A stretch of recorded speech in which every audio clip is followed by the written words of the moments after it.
वासुदेवाय हरे परमात्मने प्रणतः क्लेशनाशाय गोविंदाय नमः। ओम श्री गणेशाय नमः, श्री सीताराम नमः, श्री राधे श्याम नमः, उमापति महादेव की जय, श्री गुरुवे नमः, श्री हनुमते नवराजे, सब संतन की जय, सब भक्तन की जय। जय जय सीताराम, जय जय राधे श्याम। श्री हरिवंश, श्री हरिवंश, श्री हरिवंश। श्लोक संख्या नंबर 30, छठा अध्याय। एक बार दोबारा से। जो पुरुष संपूर्ण भूतों में सबके आत्म रूप मुझ वासुदेव को ही व्यापक देखता है और संपूर्ण भूतों को मुझ वासुदेव के अंतर्गत देखता है, उसके लिए मैं अदृश्य नहीं होता और वो मेरे लिए अदृश्य नहीं होता। जैसे बादल आकाश में व्याप्त है, वैसे ईश्वर सबके महाआधार। इस बात को जानना जरूरी है। वो हर समय, हर जगह, हर चीज में प्रेजेंट है। भगवान जी ये बोल रहे हैं, हर चीज में मुझको देखो और मैं तुमको हर चीज में दिखाई दूंगा। वैसे ही तुम मेरे लिए अदृश्य नहीं होगे और मैं तुम्हारे लिए कभी अदृश्य नहीं होगी। जो मुझे सर्वत्र देखता है और सब कुछ मुझ में देखता है, उसके लिए ना तो मैं कभी अदृश्य होता हूँ और ना वो मेरे लिए अदृश्य होता है। यहाँ भगवान जी ये बोल रहे हैं। आगे भगवान जी यहाँ पर ये बोलते हैं कि सबसे पहली बात है सगुण साकार स्वरूप में श्रद्धा होना। सगुण साकार स्वरूप के उपासक को ये निश्चय करना चाहिए कि मेरे इष्ट देव जो हैं वो सर्वोपरि हैं, वो सर्वशक्तिमान है और वो ही निर्गुण सगुण मेरे लिए सब कुछ है। मेरे लिए परम परमात्मा, परम ईश्वर सब कुछ वो ही है। जो साधक है अपने इष्ट की अपेक्षा अन्य किसी भी स्वरूप को अगर ऊंचा मानता है तो उसको अपने इष्ट की उपासना का सर्वोच्च फल नहीं प्राप्त हो सकता। इसीलिए एकनिष्ठ होना बहुत जरूरी है। फोकस एक तरफ होना चाहिए। जब 4-5 जगह पर फोकस होता है तो कहीं पर भी आप क्या कहते हैं, हम जैसे जस्टिस नहीं कर सकते। ठीक है ना। तो इसीलिए वो बोल रहे हैं कि साधक को अपने इष्ट की उपासना का सर्वोच्च फल अगर चाहिए, प्राप्ति चाहिए, तो केवल अपने इष्ट को सर्वोपरि और सर्वशक्तिमान माने और वो समझे कि वो निर्गुण सगुण सब रूप वो ही है। भगवान के जिस स्वरूप में अपनी इष्ट बुद्धि दृढ़ हो जाती है, उसको अपने मन के अनुकूल मूर्ति या चित्रपट उसके रूप में देखकर उसमें प्रत्यक्ष अपनी चेतन बुद्धि को लगाकर अत्यंत श्रद्धा और प्रेम के साथ उसकी विधिवत पूजा करनी चाहिए, सेवा करनी चाहिए, सत्वन प्रार्थना करनी चाहिए। ध्यान आदि के द्वारा उसमें अपना प्रेम और जो अपनी अटैचमेंट है उसको बढ़ाते रहना, इसी को साधक की रिस्पॉन्सिबिलिटी, ड्यूटी और क्या कहते हैं सब कुछ कहा जाता है। तभी परमात्मा उसको हर चीज में दिखाई देंगे और परमात्मा उसकी तरफ भी हर समय दृष्टि रखेंगे। ये भावना से कि मैं आदि भगवान गोविंद की पूजा करता हूँ, जिनका दर्शन भक्तगण प्रेम रूपी अंजन लगाकर अपने नेत्रों से करते हैं, वह भक्तों के हृदय में स्थित श्याम सुंदर के रूप में देखे जाते हैं। इस अवस्था में ईश्वर अपने भक्त की नजर से कभी भी ओझल नहीं होता, ना भक्त उनकी दृष्टि से कभी ओझल लेता।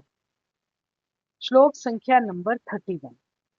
जो पुरुष एक ही भाव में स्थित होकर संपूर्ण भूतों में आत्म रूप से स्थित मुझ सचिदानंद घन वासुदेव को भजता है, वह योगी सब प्रकार से बरतता हुआ भी मुझ में ही भक्तता। जो पुरुष एक ही भाव में स्थित होकर, कौन सा एक ही भाव, परमात्मा भाव में स्थित होकर संपूर्ण भूतों में, संपूर्ण तत्वों में आत्म रूप से स्थित मुझ सचिदानंद घन वासुदेव को भजता है। वो जानता है हर तत्व में, हर चीज में परमात्मा है, हर जीव हर प्राणी में आत्मा जो है वो परमात्मा है, वो सचिदानंद घन वासुदेव है और उसी को भजता है। वो योगी सब प्रकार से बरतता हुआ भी मुझ में ही बरतता है। वो सारी अपनी रिस्पॉन्सिबिलिटी संसार की तरफ निभा रहा है, सारे कनेक्शंस को पूरा कर रहा है, पर बेसिकली वो परमात्मा से ही बरत रहा है, क्योंकि हर रूप में उसको परमात्मा दिखाई देते हैं। इसीलिए वो हर एक के साथ जो उसका रिलेशन है, वो आप नफरत भी अगर किसी से करते हो तो देखा जाए तो नफरत तो परमात्मा से ही कर रहे हो ना, क्योंकि उसके अंदर तो बैठी आत्मा चेतन स्वरूप ही है, वो तो परमात्मा का ही अंश है। तो इसका मतलब अगर हम घृणा करते हैं, नफरत करते हैं, किसी की तरफ हेट्रेड रखते हैं, या कोई भी अनन्य भाव रखते हैं जो कि हमारे को जैसे काम, क्रोध, कोई ऐसी चाहे विकार बुद्धि रखते हैं उसकी तरफ, तो हम परमात्मा के साथ ही नाइंसाफी करते हैं। जिसने हमें बनाया हम उसके साथ ही दगाबाज हैं, अगर देखा जाए। जो योगी मुझ तथा परमात्मा को अभिन्न जानते हुए परमात्मा की भक्ति रूप सेवा में लगा रहता है, वो हर प्रकार से मुझ में स्थित रहता है। इस श्लोक का यही अर्थ है। फिर से, जो योगी मुझे तथा परमात्मा को अभिन्न जानते हुए, किसी से भिन्न ना जानते हुए, हर एक में उसी को देखते हुए परमात्मा की भक्ति रूप सेवा करता रहता है, वो हर प्रकार से मुझ में ही स्थित रहता है। यहाँ पर वो बोल रहे हैं, जो योगी परमात्मा का ध्यान करता रहता है, वो अपने अंतःकरण में चतुर्भुज विष्णु का दर्शन हर समय करता है। कृष्ण के पूर्ण रूप में शंख, चक्र, गदा, कमल धारण, वो हर समय उनको उसी रूप में देखता रहता है अपने हृदय में। इस दुनिया में अनेक लोग हैं, अनेक प्राणी हैं। इस अनेकता में हमें अगर एकता ढूंढनी हो तो वो एकता क्या है? एकता ये है कि हर चीज में परमात्म तत्व है।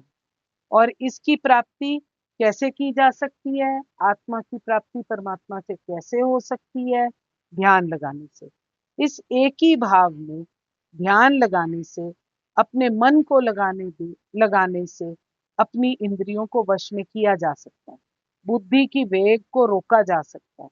योगी योगी हर समय बुद्धि को नियंत्रण में कर सकता है, पर उसका उपाय केवल यही है कि अगर हम सारा कुछ परमात्मा तत्व की ओर, परमात्मा प्राप्ति की ओर ध्यान करते हुए, उसको एक ही भाव समझते हुए ऐसा विचार करें।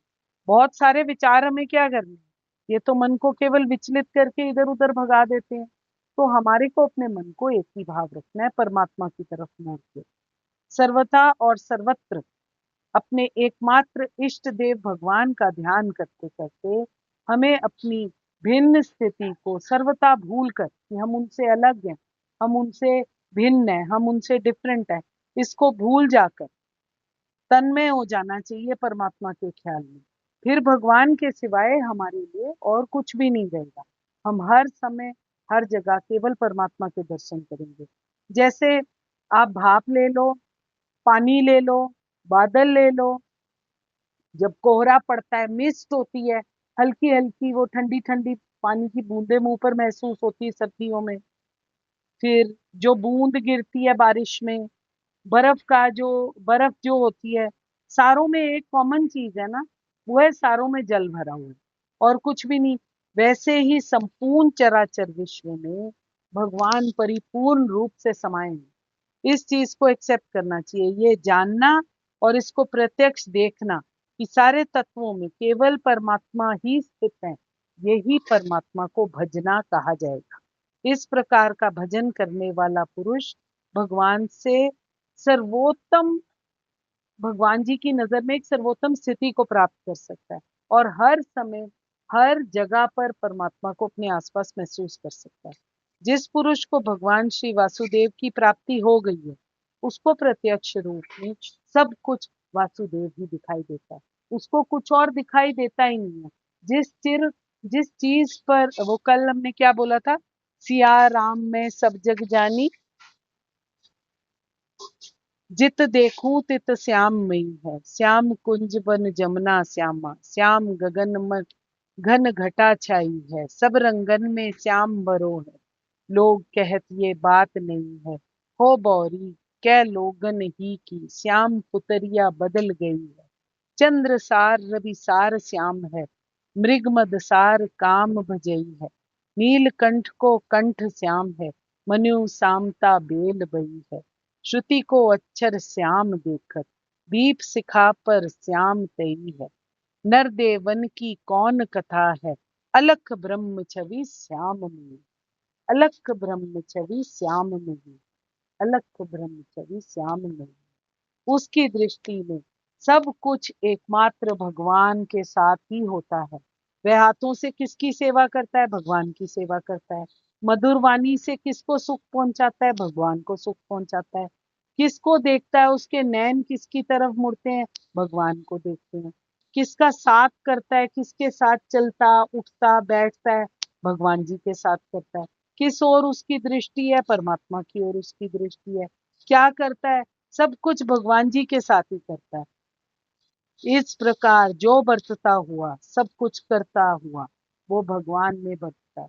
बड़ी थिन लाइन होती है हमारी नफरत के बीच में और रियलिटी में एक्सेप्टेंस के बीच में। हम अपने आप को नफरत की कई बार कागार पर पहुंचा देते हैं और ये बोलते हैं कि हम उस व्यक्ति से बात नहीं करना चाहते क्योंकि हमारा उससे कुछ लेना देना नहीं है। पर ऐसे होना नहीं चाहिए। अगर हमारी नजर श्याम में ही है तो कैसे हो सकता है कि हमारा उससे लेना देना नहीं है। भगवान जी भी तो वो कोई रोल पूरा कर रहे हैं। तो हमारे को समभाव से उसकी तरफ देखते हुए, उसको एक्सेप्टेंस देते हुए, तलवार और बाण से उसको मारने की जरूरत नहीं है।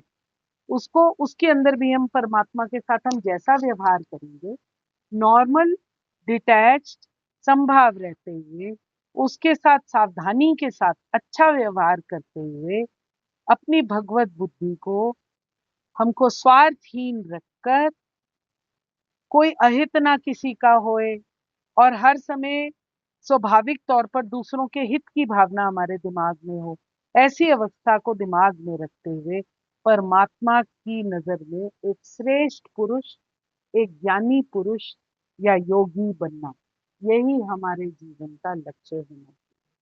कृष्णाय वासुदेवाय हरे परमात्मने प्रणतः क्लेशनाशाय गोविंदाय नमो नमः। मैं आपके हृदय प्रेम प्रभु को नमस्कार करती हूँ। अगर मुझसे कोई भूल त्रुटि है तो कृपया मुझे क्षमा कीजिएगा। जय जय सीताराम, जय जय राधे श्याम। श्री हित हरिवंश, श्री हित हरिवंश, श्री हित हरिवंश। राम राम।